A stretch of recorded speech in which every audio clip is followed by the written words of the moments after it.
I've never understood this mentality. The owner wouldn't sell me the house because the other motherfuckers around there, the neighbors, was like, nah, we don't want no niggas. Don't sell it to him. And we found a motherfucker, and I overpaid like a motherfucker. Just I bought with my pride and my ego. Of being ignored or disrespected by a person or an establishment and then going out of your way to give them money for validation. I don't want to spend $400 for a car. So I'm like, hey man, how much is this? How much is this one? So finally the old guy says, yo man, you asked about all these cars, can you afford them? I'm pissed. I said, what the f you just said to me? So I buy 3. That one, and I want them dropped off. Move the seat back today, I want them dropped. So I got 3 Rolls Royces that never dropped. So it's just baffling when you hear somebody like Kwanzaa Jones, who's accomplished in her own right, but married to billionaire Jose Feliciano, who just purchased the San Diego Padres. And we're here for you. We're here as part of this community.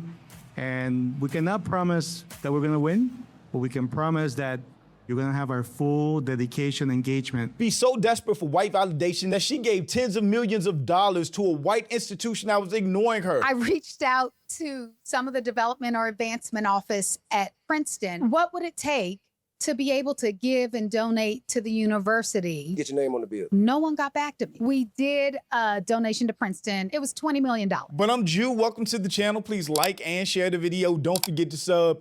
Now, let's get into it. Think about this.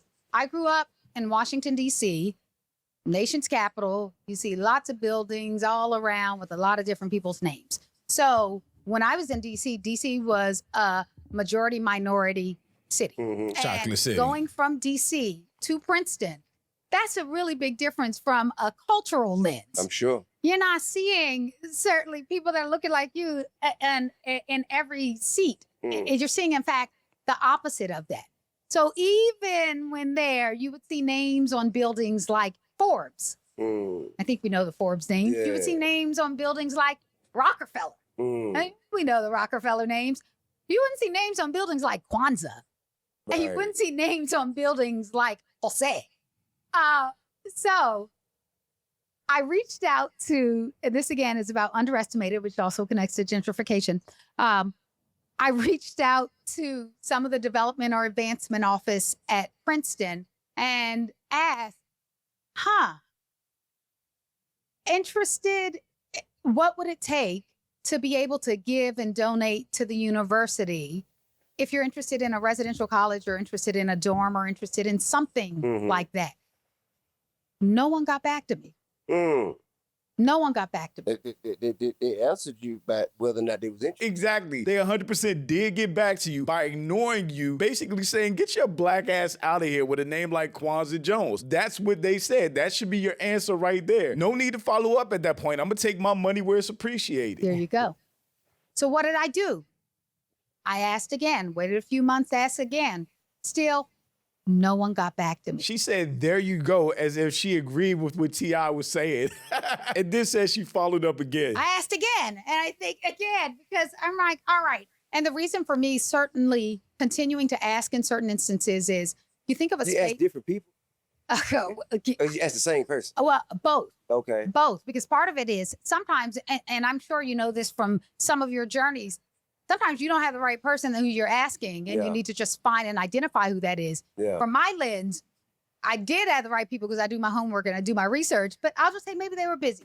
Who knows? Okay. Long story short. It seems like she's in denial because would they be too busy to respond to a white person trying to donate money to them or get their name on the building? No. Let's fast forward to, we did a donation to Princeton, and it was a gift. Why? My face is T.I.'s face at this point. So they completely ignored her inquiries and communications about how to get her name on the building. Completely ignored her, never responded. And they still ended up donating without getting a response. I'm not giving anything to somebody that doesn't even value me enough as a person to respond to me. To help increase the student body and the population. I'll give the numbers because it's publicly out there. Okay. It's out there. I wasn't even going to ask. Well, I'll do it now because it was $20 million.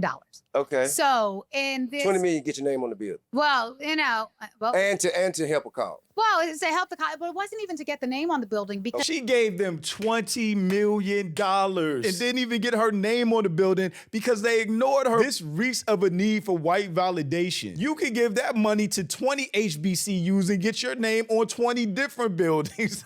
Why not take that money where it's appreciated? She basically gave them $20 million just so they even knew she was alive. That's crazy. it wasn't that we were going to. I was just curious. I was asking that out of curiosity. So 20 million was just to get the answer. Yeah, there you go. To That's a get hell of a the question. answer. I That's had a a hell of a question. Well, question. look, I didn't know. I didn't know what it was. I was just curious. And the thing Yeah. that Princeton does well, which is what I think a lot of organizations could learn, is it's about the relationship and you cultivate. She said the thing that Princeton does well that other institutions could copy is relationships. I mean, I guess they would be nice to somebody that gave them $20 million, even though they ignore the fuck out of them. And she's from DC. I think she went to Coolidge, so I don't want to be too hard on her, but it's like, what are you talking about? She sounds like she's desperate for white validation, and this whole thing is oozing of a need for white acceptance. It's not about, it's almost like what I was talking about with investing. Before investing all of the amounts that we're investing now, it started small. So Princeton will go and say, hey, before you graduate, can you make a commitment to that whatever amount you want, whatever you're comfortable with? So if you want it to be $5, that you'll give for the next 4 years, $5. Because it's about the habit. You build the habit, you build the muscle, and then you're building the muscle of, oh, this is a place in a space that's important to me, so I'm going to give to it. So long story short, had been giving and then earned a little more, made a little more, grew a little more, investments did well, would give a little bit more. Well, it took them so long to get back. And by the time I'm like, okay, here's this, they reached out and then said, okay, how do we find essentially more folks like you? And I said, that's where the underestimation comes from. This is not giving what she thinks she's giving. I swear, this is the problem when it comes to black intellectuals, black celebrities, and black rich people. They are out of touch. They are so far detached from what the black community is doing, going through, what their support in the black community would actually mean to black people, that they instead will go be a piggy bank for white people that completely ignored them before. Princeton didn't come back to her after being gifted $20 million and say, hey, what building do you want your name on? Or we can build something just for you. They didn't do that. They said, how do we find more people like you? How do we find more black people with money that's dumb enough to give us money and get nothing back from it? Comes from. Started DC. Start in DC, for example. Yeah. Start in ATL, for example. Yeah. Start in some of these places and spaces where people are committed. T.I.'s being funny, I think it's going over her head. Start in D.C. Instead of giving $20 million to Princeton that ignored you, how about you give $2 million to Howard, which is down the street from you, or was down the street from you? But here's the funniest thing, because after Kwanzaa left D.C., she actually attended Princeton, meaning she was an alumni that got ignored by them. And then she gave them $20 million. Now, she and her husband, Jose, who I believe is Puerto Rican, have been making the news recently because he, as a billionaire, he's worth $3.9 billion. He was the co-founder of an investment firm, just bought the San Diego Padres. The Padres, this organization, it's nothing without the fans. And we're here for you. We're here as part of this community. And we cannot promise that we're going to win, but we can promise that you're going to have our full dedication, engagement to try to make that happen. We need each other. And that's what Jose and I together have built a life on understanding that it is together. We are all in.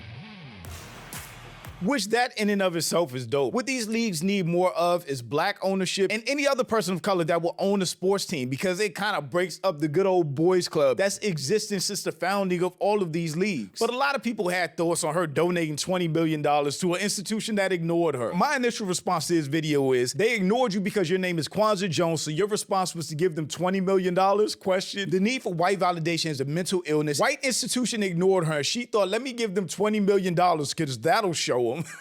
Right. I'm sure a quality HBC could have used that money. She could have gave money to any number of HBCUs, not even that amount, and they would have been more than grateful, and it would have done a lot of good. Hell, you could have paid off the black population at the Ivy League's entire college debt before you donated it to Princeton, who definitely aren't allocating it to the student body. I knew she wasn't all the way right. You gave money to people we all know what kind, who ignored you, that you could have put in your actual community. This is why celebrities and off-code so-called learned people can't go. The same T.I. who said consciousness transcends race. This tweet completely reminded me that I already made a video talking about T.I. and Shaq doing the exact same thing. For Shaq, it was not being taken serious or welcome in an establishment. So to get them back, he bought 3 Rolls Royces. So I went and bought a house for $5 million.